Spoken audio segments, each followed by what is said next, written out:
Hi guys, ಎಲ್ಲರಿಗೂ ನಮಸ್ಕಾರ. ಇವತ್ತು ನಾವು ಬಂಗಾರಪೇಟೆಯಲ್ಲಿ ಸಮೋಸ ಮಾರಿ ಅಲ್ಲಿ ಎರಡು ಕಣ್ಣು ಕಾಣಿಸಲ್ಲ ಅವ್ರಿಗೆ ನಮ್ಮ ಕೈಯಲ್ಲಾದಷ್ಟು ಇವತ್ತು ಸಹಾಯ ಮಾಡ್ತಿದ್ದೀನಿ. ಟ್ರೈನ್ ಬರುತ್ತೆ, ಟ್ರೈನಲ್ಲೇ ಇವತ್ತು ಸಮೋಸ ಮಾರೋದು. ಬನ್ನಿ ಹೋಗೋಣ. ಇವತ್ತು ಸಮೋಸ ಮಾಡ್ತಾ ಇದ್ರಿ, ಮಾಡಿ ಮಾಡಿ ಆಲ್ರೆಡಿ ಒಬ್ಬರು ಕಸ್ಟಮರ್ ತಗೊಳ್ತಾ ಇದ್ರು. ಇವತ್ತು 20 ರೂಪಾಯಿ ಆಗಿದೆ. ನೋಡು, ಬನ್ನಿ ಹೋಗೋಣ.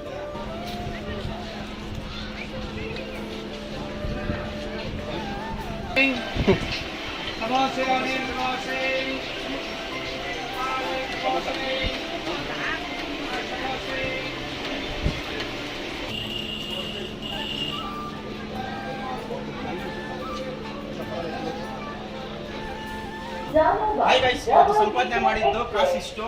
ಇವತ್ತು ಅವ್ರಿಗೆ ಕೊಡ್ತಾ ಇದ್ದೀನಿ ನೋಡಿ. ಬರ್ತೀನ? 100 150